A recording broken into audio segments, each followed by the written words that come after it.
हुकूमत के जरिए सत्ता में एक बार फिर से वापसी करनी है, एक बार फिर से इसी जमीन को बरकरार रखना है हर राज्य में। अभी तो क्योंकि विधानसभा चुनाव है, लोकसभा चुनाव की जमीन भी इसी से तैयार होती हुई नजर आएगी, इसलिए वो सबका साथ, सबका विकास, सबका विश्वास और सबका प्रयास लेकर साथ में चलते यहां पर है। और साथ ही साथ ये कहा जा सकता है कि बीजेपी राष्ट्रीय कार्यकारिणी की जो बैठक है, जिनमें तमाम दिग्गज पहुंचने का जो सिलसिला है जारी है। देवेंद्र फडणवीस पहुंच चुके हैं, जितेंद्र सिंह पहुंच चुके हैं, निर्मला सीतारमण पहुंच चुकी हैं, साथ ही साथ योगी आदित्यनाथ भी पहुंच चुके हैं, बीजेपी शासित प्रदेशों के जो मुख्यमंत्री हैं। हालांकि वर्चुअल तरीके से जुड़ेंगे, लेकिन इस बात का अंदाजा आप खुद ही लगाइए कि कितनी अहमियत यहां पर उत्तर प्रदेश की है। और जाहिर सी बात है, सबसे ज्यादा सीटें, सबसे ज्यादा बहुमत पाने की जो एक रेस नजर आती है, और साथ ही जो जमीन यहां पर बीजेपी ने तमाम क्षेत्रीय पार्टियों को हटाकर हासिल की है, वो किसी कीमत पर जाहिर सी बात है खोना नहीं चाहिए।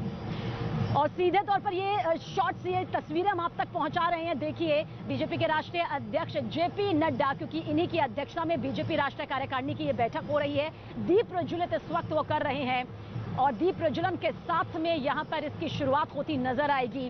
कोरोना काल के बाद पहली बार यहां पर जेपी नड्डा की अध्यक्षता में बीजेपी राष्ट्रीय कार्यकारिणी की बैठक यहां पर हो रही है। अहम जिम्मेदारियां भी उनके कंधों पर है, तमाम जो रूपरेखा है उनके जरिए एक अहम भूमिका के तौर पर बनाई भी गई है।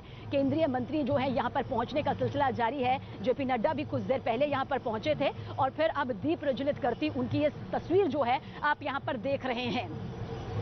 तो आगामी 5 विधानसभा चुनावों को लेकर बड़ी रणनीति तैयार होती नजर आएगी। तमाम राज्यों से जो फीडबैक है यहां पर लिया जाएगा। राजनीतिक, आर्थिक, विदेश नीति के मसलों पर एक प्रस्ताव पास होगा। धन्यवाद प्रस्ताव भी प्रधानमंत्री नरेंद्र मोदी के लिए यहां पर पारित किया जाएगा। प्रस्ताव यहां पर पास होगा। इसके जरिए विशेष टीका अभियान जो है उसको किस तरह से रफ्तार मिली, किस तरह से कोरोना काल में 100 करोड़ का ये पूरा आंकड़ा यहां पर छुआ गया, ये जिक्र यहां पर होगा। और साथ ही कार्यकर्ताओं तक, जन जन तक अपनी बात पहुंचाने की कोशिश यहां से की जाएगी। और दीप प्रज्वलन की यह तस्वीर इस वक्त आपके सामने मौजूद है। जेपी नड्डा जो कि कुछ देर पहले यहां पर पहुंचे, उनकी अध्यक्षता में ये पूरी बीजेपी राष्ट्रीय कार्यकारिणी की बैठक होगी।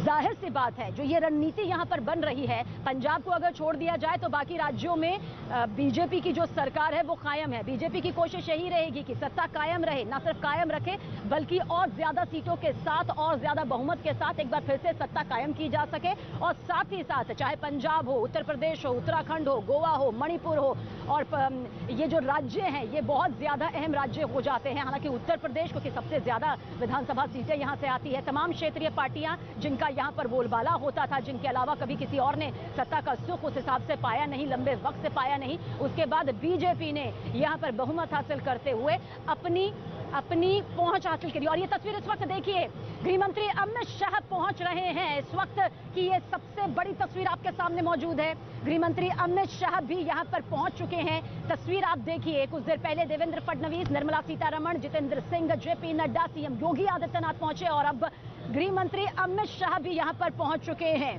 ये तस्वीर इस वक्त आप देखिए। इसी के साथ हालांकि हम कई सवालों के जवाब भी तलाशने की कोशिश कर रहे हैं कि आखिर बीजेपी राष्ट्रीय कार्यकारिणी की इस बैठक के क्या मायने हैं, क्या सियासी मायने यहां पर निकलते हैं। लेकिन बीजेपी जाहिर सी बात है अपनी उस पैठ को और मजबूत करना चाहती है, जो कि साल 2014 में मोदी सरकार के आने के बाद से वो कायम करती रही है।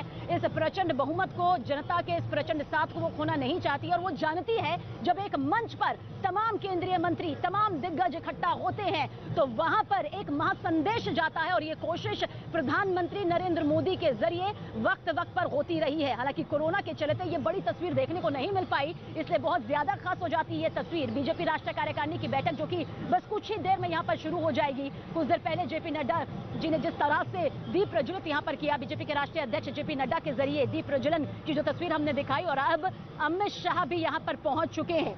और इसी तरह से दिग्गजों के आने का सिलसिला यूं ही जारी रहेगा। जानकारी आप तक ये जरूर पहुंचा दे कि इस बैठक में पार्टी के पूर्व राष्ट्रीय अध्यक्ष राजनाथ सिंह, अमित शाह, नितिन गडकरी, राज्यसभा में नेता सदन पीयूष गोयल, निर्मला सीतारमण समेत सभी केंद्रीय मंत्री जो कि राष्ट्रीय कार्यकारिणी के सदस्य हैं वो बैठक में मौजूद रहेंगे। अमित पांडे हमारे सहयोगी लगातार हमारे साथ बने हुए। अमित शाह भी अब यहां पर पहुंच चुके हैं। हालांकि बीजेपी का मकसद प्रधानमंत्री नरेंद्र मोदी के नेतृत्व में हमेशा से ये रहा है कि तमाम दिग्गजों को एक मंच पर लाया जाए। तमाम जब दिग्गज एक मंच पर आते हैं तो बड़ा संदेश जन जन तक जाता है, तभी सबका साथ और सबका विकास का जो